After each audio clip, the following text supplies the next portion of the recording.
Si vous vous demandez quelles sont les grandes tendances qui arrivent dans le milieu de la parfumerie, qu'est-ce qu'on va sentir en 2025, cette vidéo est faite pour vous. J'ai décrypté des dizaines d'articles, je suis allée regarder des dizaines de vidéos pour essayer de comprendre et décrypter quelles étaient les petites tendances qui allaient arriver dans le milieu. J'ai recoupé toutes les informations et du coup je vais catégoriser ça en 3 grands chapitres. Le premier sera les évolutions dans le monde de la parfumerie de manière générale. Le deuxième très court chapitre, ce sera sur les évolutions, sur les pratiques de consommation dans le monde de la parfumerie. Et le troisième chapitre, ce sera le plus costaud, ce sera sur les évolutions en termes de notes, qu'est-ce qu'on va sentir réellement dans les parfums en 2025. Tout d'abord, pour replacer le contexte, la parfumerie c'est vraiment un univers qui est en plein boom, un marché qui est en pleine expansion. Pour tout vous dire, on a enregistré 1,7 milliard de vues sur le hashtag PerfumeTalk en 2024 et le marché est estimé à faire un boom de 2 milliards de dollars en 2025. Dans un contexte économique qui est quand même clairement pas ouf, on peut voir que c'est un milieu qui est en pleine expansion. Du coup, qui va être très porteur et on va voir plein de nouveautés. Le premier point dans ce grand chapitre, c'est qu'on va voir toujours plus de marques. On l'a vu en 2024, il y a eu des nouvelles marques qui sont sorties comme Chambre 52. J'en ai fait d'ailleurs une petite vidéo si vous voulez avoir une revue de la marque.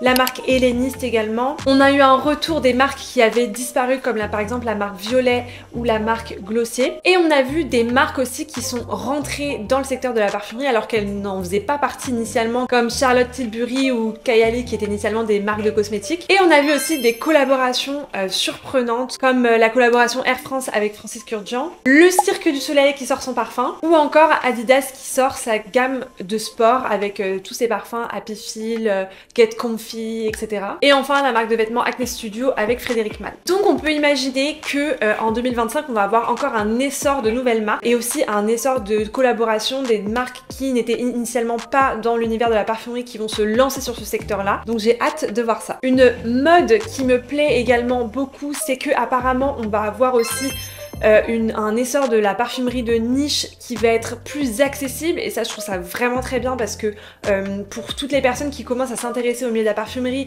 bah clairement acheter des parfums à 300-400 euros c'est pas quelque chose qu'on peut faire tous les mois et c'est vraiment dommage parce que du coup il y a beaucoup de gens qui ne peuvent pas accéder à cet univers on va dire qui est quand même fantastique. Donc on va tendre à avoir des parfumeries de niche qui seront tout aussi qualitatives mais qui vont accepter de réduire leur marge et avoir des prix qui sont beaucoup plus accessibles. Je pense notamment à la marque Sambon, je pense notamment à la marque Essentiel Parfum que j'adore. D'ailleurs pour la marque Sambon j'en ai fait une vidéo si vous voulez pareil avoir une revue un petit peu de la marque.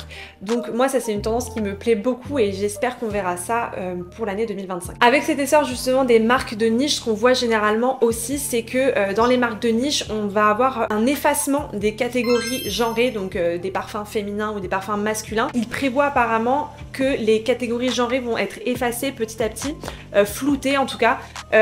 Moi ça j'y crois dans la parfumerie de niche à 100%, mais par contre je trouve que on en est encore très loin dans la partie designer, je sais pas ce que vous en pensez, mais pour moi ça m'étonnerait qu'on voit les frontières s'effacer en tout cas dans la partie designer. Et le dernier point dans ce premier chapitre de l'évolution du monde de la parfumerie, c'est qu'on voit de plus en plus d'entreprises qui investissent dans les nouvelles technologies, dans l'intelligence artificielle pour développer les technologies d'extraction de parfum, mais aussi surtout pour pouvoir stimuler certaines émotions. Par exemple, il y a Givaudan qui a développé le programme Mood Sense qui permet de créer des parfums stimulant des émotions particulières, positives comme la relaxation, l'énergie, le bonheur. Donc ça c'est quelque chose qui va être un peu en trend en 2025 apparemment, d'essayer d'utiliser le parfum pour stimuler des émotions.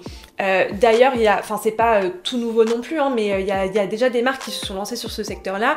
Typiquement la marque Sambon a une gamme wellness qui en fait a pour objectif de stimuler des émotions spécifiques par les odeurs. Je trouve ça intéressant de partir sur ce secteur là parce qu'en fait ça permet vraiment d'utiliser le parfum non pas seulement uniquement pour quelque chose qui sent bon, mais aussi parce que souvent quand on se parfume, c'est qu'on a envie de se mettre dans un mood spécifique.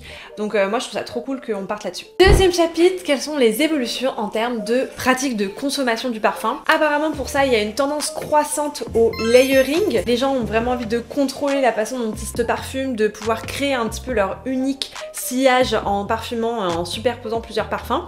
Donc Dans cette mode du layering qui se développe, parce que initialement ce qu'on utilisait beaucoup pour le layering c'était les body mist, les brumes corporelles. Donc en 2025 il prévoit un essor des brumes corporelles sur le marché, donc apparemment on va voir sortir de partout.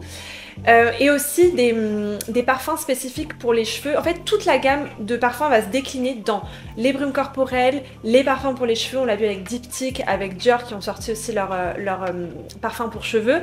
Les lessives, ça je l'ai vu aussi chez Essentiel Parfum qui font leur propre lessive pour que ta lessive sente ton parfum. Les lotions, les savons, etc. Donc en fait on va avoir vraiment une déclinaison du parfum dans plein de produits de beauté pour pouvoir vraiment contrôler son sillage, contrôler toute son odeur corporelle. On passe maintenant au troisième chapitre qui va être le plus costaud.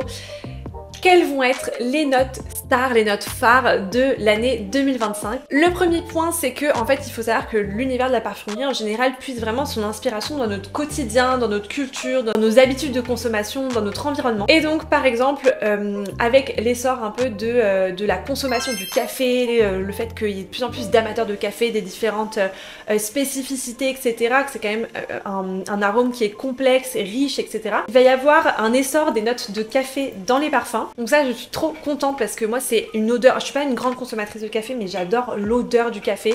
Je trouve que c'est à la fois réconfortant, chaud, sensuel aussi parfois. Il faut juste que, enfin moi j'ai pas encore trouvé de parfum café qui me waouh, mais voilà, donc j'ai hâte de voir justement l'essor de cette note là pour essayer de trouver peut-être mon futur parfum au café. Et typiquement quand je vous disais que la parfumerie puisait son inspiration aussi beaucoup dans la culture, dans nos habitudes de consommation, il y a aussi apparemment un essor dans la parfumerie de tout ce qui est dessert asiatique, donc les mochis, par exemple les mochis à la fraise de chez Danam, le fait de boire du thé mais avec du lait en Asie ça se fait beaucoup apparemment, donc peut-être qu'on va retrouver des notes de thé mélangées avec des notes lactoniques et bien évidemment les notes de matcha. Je n'irai pas plus loin parce que j'ai fait une vidéo spécifique là-dessus, donc si vous voulez découvrir des parfums au matcha, je vous invite à aller voir ma vidéo. Vous n'avez pas pu passer à côté en 2024 et aussi en 2023, il y avait vraiment un essor croissant des gourmands, des parfums gourmands. Donc là il prévoit une évolution de cette trend là. Donc apparemment fini les gourmands très centrés, très sucrés, centrés autour de la vanille, et on va partir sur des gourmandises un peu plus originales comme le marshmallow, les bonbons gélifiés. Pour le marshmallow je pense notamment à Kayali qui a sorti son parfum marshmallow bougie je crois. Je sais plus. Mais en tout cas, apparemment, ça fait un... Enfin, il a beaucoup plu, j'ai pas encore eu l'occasion de le sentir. On va aussi avoir la cerise qui va rester en tendance, c'est la cerise un peu liquoreuse. Et j'ai vu que Van Cleef & Arpels, ils avaient sorti aussi Moonlight Cherry, je crois. Un parfum qui a des notes de cerise liquoreuse dedans, donc j'ai trop hâte aussi d'aller le sentir. Et apparemment, on va aussi avoir des notes de sirop d'érable et de noix qui vont apparaître dans les parfums. Dans l'évolution aussi des parfums gourmands, on va plus tendre apparemment vers des parfums en mode Milky Way trend, donc des parfums plus axés sur des notes lactoniques, lactées, qui vont un peu balancer ce côté très sucré du parfum gourmand, qui vont avoir aussi un effet un peu plus skin effect, l'odeur de la peau. En fait l'idée c'est de retrouver quelque chose de cocooning, réconfortant, sans tomber dans la richesse et le côté un peu collant du caramel, de la vanille. Et donc pour ça, on va retrouver des notes de riz. Alors moi ça j'adore. Je me suis récemment acheté le 32 Vénénum de l'artisan parfumeur qui a des notes de riz dedans, il est magnifique. J'ai vu aussi que Van Cleef & Arpels justement avait sorti un parfum musc de soie autour justement du côté un petit peu cocooning, proche de la peau, sensuel, etc. Donc j'ai hâte d'aller le sentir. Donc moi cette tendance, c'est une tendance qui me parle beaucoup. Après j'ai eu certains déboires entre guillemets avec certains parfums comme par exemple l'eau papier dont tout le monde parle de Diptyque et moi je ne sens absolument rien. Donc je sais pas, j'ai vu qu'on pouvait être anosmique de certaines notes en parfumerie. Moi quand je sens la touche, je ne sens rien, mais vraiment rien. Donc voilà, j'espère qu'on va pas tomber dans quelque chose de très fade un petit peu. Je trouve que ça a un peu le risque avec ces notes là.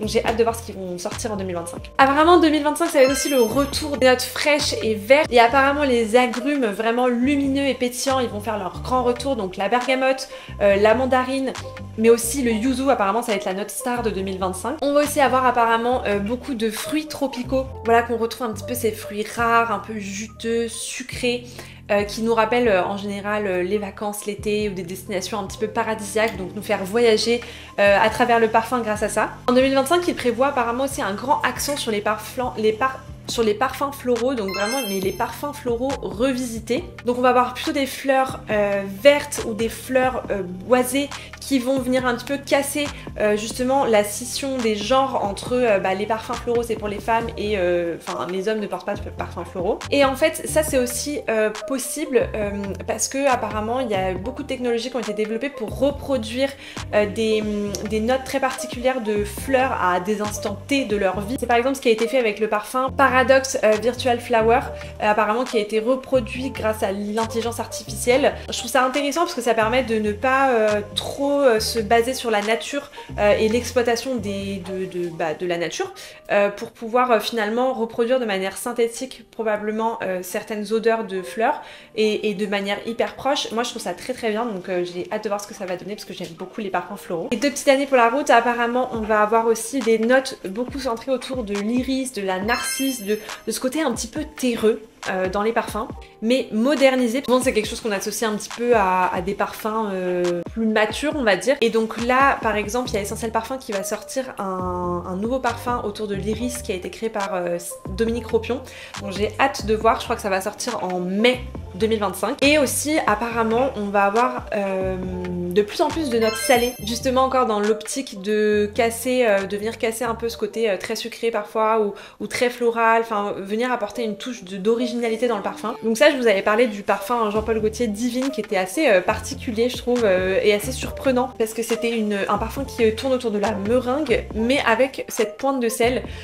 Très spécial, au moins ça a le mérite d'être original je trouve. Et un autre parfum que j'aime beaucoup qui est sorti en 2024 du coup c'est Soleil Tonka de Chambre 52 qui est autour des notes d'eau de coco mais qui vient casser cette richesse de l'eau de coco par des notes d'embrun, donc un peu cet air marin qu'on pourrait sentir et je trouve ça fabuleux. Donc voilà, cette vidéo touche à sa fin, n'hésitez pas à me dire s'il y a des trends 2025 dont j'ai parlé qui vous font envie ou au contraire qui ne vous font pas du tout envie, n'hésitez pas à me le dire en commentaire, ça me ferait très plaisir de vous lire.